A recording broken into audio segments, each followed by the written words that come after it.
மறைந்த தெய்வேந்திரன் நாடார் 14ஆம் ஆண்டு நினைவு தினத்தை முன்னிட்டு கோவையில் ஆர்.கே. தெய்வேந்திரன் நாடார் அறக்கட்டளை சார்பாக பல்வேறு நலத்திட்ட உதவிகள் வழங்கப்பட்டது.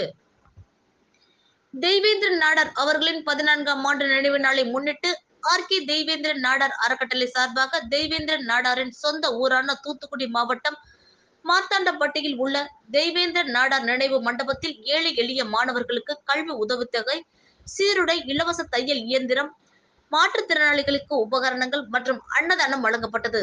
இந்த நிகழ்ச்சியில் கலைச்செல்வி தெய்வேந்திரன், ரத்தினமாலா ராஜேஷ், அகிலேஷ் குமார், ஆதித்யா ராஜேஷ்குமார் மற்றும் குடும்பத்தினர் கலந்து கொண்டனர். இதன் தொடர்ச்சியாக கோவை ரத்தினபுரி அலுவலகத்தில் அமைந்துள்ள அவரது உருவப்படத்திற்கு பொதுமக்கள் மற்றும் முக்கியஸ்தர்கள் மலர் தூவி அஞ்சலி செலுத்தினர். தொடர்ந்து நடைபெற்ற நலத்திட்ட உதவிகள் வழங்கும் நிகழ்வில் ஓய்வு பெற்ற காவல்துறை கண்காணிப்பாளர் ஆர். ரத்தின சபாபதி தலைமை தாங்கி விழாவில் பல்வேறு மாணவ மாணவியர்களுக்கு அறக்கட்டளையின் சார்பாக கல்வி மற்றும் மருத்துவ உதவித்தொகைகளை வழங்கினார்.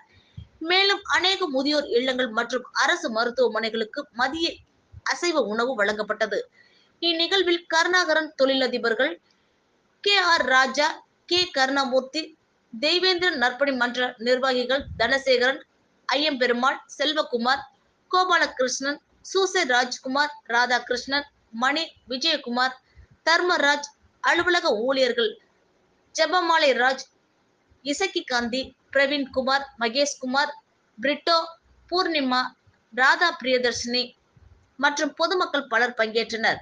நிகழ்வுக்கான ஏற்பாடுகளை டிரஸ்ட் அறக்காவலர்கள் கலைச்செல்வி தெய்வேந்திரன், ரத்தினமாலா ராஜேஷ், அகிலேஷ் குமார், ஆதித்யா ராஜேஷ்குமார் ஆகியோர் செய்திருந்தனர். சமுதாயத்தினுடைய முன்னேற்றமே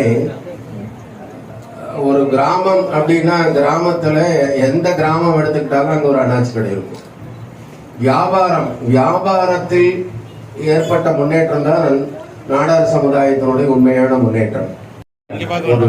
பொற்காலத்தில் நாம் வாழ்ந்து கொண்டிருந்தோம் அமைந்துள்ளது. பணக்காரர் எல்லோரிடமும் அன்பாகவும் பாசமாகவும் உணர்வு மிக்க ஒரு தலைவராக, அதாவது பல நினைவுகள் இன்று நினைத்தாலும் நமக்கு மிகப்பெரிய வியந்தாலும் அதிலிருந்து மீண்டு அவருடைய மிக செம்மையாக அண்ணாச்சி கண்ட கனவுகளை தொடர்ந்து செயல்படுத்தி வளர்ந்து பல நற்பணிகள் செய்யும் ஆண்டவனை குமார் அவர்கள்.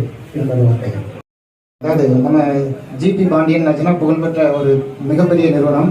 அதே மாதிரி அதை அடுத்த கட்ட தலைமுறைக்கு எடுத்துக்கொண்டு இன்றைக்கு அடுத்தபடியாக நமது பெருநாயக்கம்பாளையம் தலைவர் திரு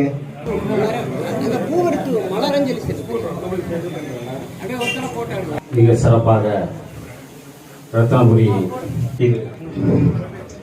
இங்கு அண்ணாச்சி நினைவுகளை சிறப்பாக